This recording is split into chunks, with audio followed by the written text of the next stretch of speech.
যোগ্যতাময় শ্রদ্ধেয় সভাপতি সাহেব, সামনে বসে থাকা দিনদার ইসলাম ধরনের আমার নানাজান বাপজানারা এবং পর্দানশীল মায়েরা এবং খালারা, সমস্ত তারিফ ও গুণগান সে মহান আল্লাহ তাবারাক ওয়া তাআলার জন্য, যে মহান আল্লাহ তাবারাক ওয়া তাআলা আজকে আমাদেরকে একত্র হয়ে এই গলিতে একটা জায়গা নিয়ে তিরপালের তলাতে কিছু বলার ও শোনার তৌফিক দান করেছেন। তাই আমরা সে আল্লাহর প্রশংসা করি, ছোট্ট করে অন্তর থেকে মহব্বতের সাথে একবার পড়ি আমরা আলহামদুলিল্লাহ। তারপরে আমাদের শেষ নবী হযরতে মুহাম্মদ রাসূলুল্লাহ বলুন সাল্লাল্লাহু আলাইহি সাল্লামের পর ও গুণম দরুদ শরীফ শান্তি ধরাবর্ষিত হোক, আমিন। আল্লাহুম্মা সাল্লি আলাইহি আল্লাহুম্মা বারিক আলাইহি। বন্ধুগণ, আমি সূরা আল ইমরান থেকে একটি আয়াত পাঠ করলাম এবং আল্লাহ রাসূল সাল্লাল্লাহু আলাইহি সাল্লামের একটি হাদিস। এই আয়াত এবং হাদিসকে কেন্দ্র করে আল্লাহর কাছে দোয়া করে রব্বুল আলামিন যা আজকে আমি বলবো সেই হাদিস এবং কোরআন থেকে বলতে পারি, তার প্রতি ছোট বড় নর নারী সকলেই আমরা বুঝতে পারি, তার জন্য পড়েন আল্লাহুম্মা আমিন। ভাই মুসলমান, একটু আমি ডাক দিই উত্তর থেকে, দক্ষিণ, পশ্চিম থেকে।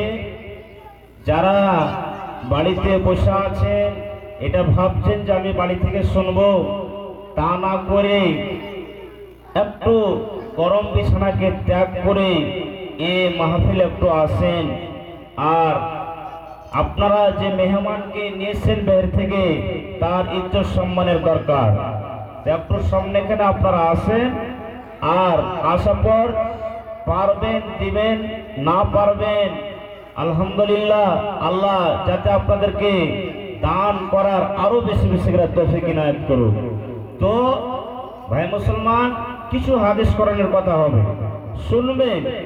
আর এই যে আপনারা খুব বড় সুন্দর মসজিদ নির্মাণ করতে চলেছেন, আলহামদুলিল্লাহ, মসজিদ হয়ে গেছে, কি ফজিলত, কি নেকি, সকলেই আপনারা প্রতিদিন শুনছেন মৌলানার মুখ থেকে।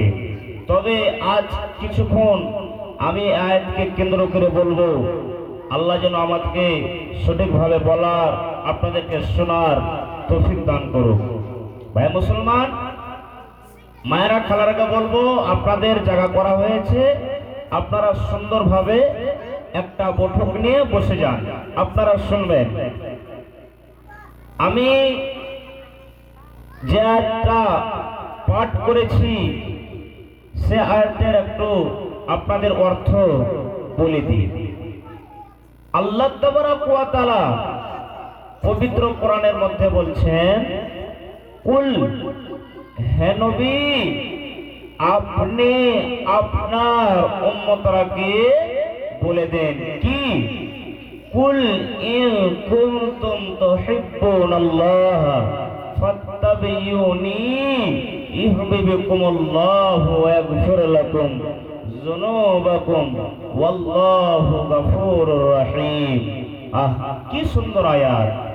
আল্লাহ তাবারাক ওয়া তাআলা বলছেন, নবীজি আপনি বলে দেন আপনার উম্মতরাকে, যারা আমার সঙ্গে বন্ধুতালি করবে, যারা আমার সঙ্গে দোস্তালি লাগাতে চাবে, ফাত্তাবিউনি, আপনি তারাকে বলেন যেন তারা আমাকে অনুসরণ করে চলে, আমার ইত্তেবা করে। বলে দেন আপনি আপনার উম্মতরাকে। ভাই মুসলমান, তারপরে আল্লাহ কি বলছেন? তাহলে নবীর ইত্তেবা করে, নবীকে অনুসরণ করে কি লাভ, কি উপকার?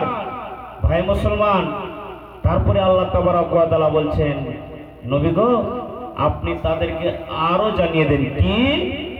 তারা যদি আমাকে ভালোবাসতে চায়, আমার সঙ্গে বন্ধুতালি করতে চায়, তাদের জন্য আমি আল্লাহ তাবারাক ওয়া তাআলা দুইটা কাজ করব। সুবহানাল্লাহ, দুইটা কাজ করব।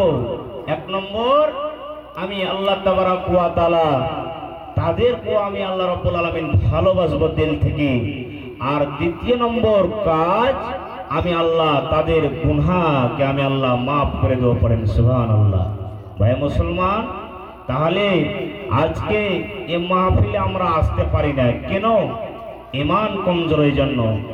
হায়রে হতভাগা মুসলমান, এক সাহাবী আর তার সঙ্গে একটা মেহমান আছে, মানে দুজন আছে।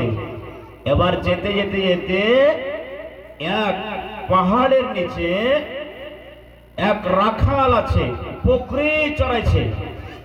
এবার আব্দুল্লাহ বিন মাসউদ রাদিয়াল্লাহু তাআলা আনহু বলছেন, কে আছো রাখাল গো, কে আছো, একটু এসো তাড়াতাড়ি করে। জি, রাখালটা আসার পর বলছেন, কি বলছেন? তোমাকে 10 দিরহাম কিংবা 20 দিরহাম দিছি, একটা বকরি গেল আমাদের কাছে বেচে দাও। আব্দুল্লাহ বিন মাসউদ রাদিয়াল্লাহু তাআলা আনহু ওই রাখালকে বলছে। এবার রাখাল বলছে, পরের বাড়িতে খায়, কোনটা এক টাইমের 2 টাইমের খানা পাইছে, কিন্তু ঈমানটা কেমন সেটা আপনাকে আমি দেখাতে চাই। ঠিক রাখাল বলছে, আমি তো মালিক নই, মালিক বাড়িতে আছে, আমি তার রাখাল, পরের বাড়িতে খাই, আমি বকরি বেচতে পারবো না। আরে খেপা ছেলে, দিয়ে দাও, তুমি বাড়িতে তোমার মালিক তোমাকে পুছ করবে, প্রশ্ন করবে, তুমি বলে দিবে তাকে যে বাঘ এসেছিল, খেলেছে। কীর্তি কীর্তি করতে করতে দেখবে একটা ঘটে গেছে, কমে গেছে, আর তুমি এই 20 দিরহাম 30 দিরহাম যে তোমাকে দিব, তুমি এই টাকাটা মौज মাস্তি করে খাবে। দেখেন কেমন যুক্তি তাকে দিচ্ছেন আব্দুল্লাহ বিন মাসউদ রাদিয়াল্লাহু তাআলা আনহু। ঠিক ভাই মুসলমান, সে রাখাল বলছে, কোনটা 25-20 দিরহাম আমি পাবো, 2 দিন 4 দিন মौज মাস্তি করে খাবো না, আল্লাহ তো আমাকে ছাড়বে না, আল্লাহ রাব্বুল আলামিন আমাকে জিজ্ঞাসা করবে। আমি মালিকের কাছ থেকে পাস হয়ে যাব যে বাঘ এসেছিল জঙ্গলের মধ্যে, মালিক আর একটা বকরিকে টানতে টানতে টানতে নিয়ে চলে এলো, আমি হাঁক দিলাম কিন্তু বাঘে ছাড়লো না, তাকে নিয়ে চলে গেল জঙ্গলের মধ্যে, আমি তো পাশে যাব। কিন্তু আল্লাহ হলেন, আল্লাহ দেখতে পেয়েছেন, আল্লাহ হলেন ইয়া। ওরে সুবহানাল্লাহ।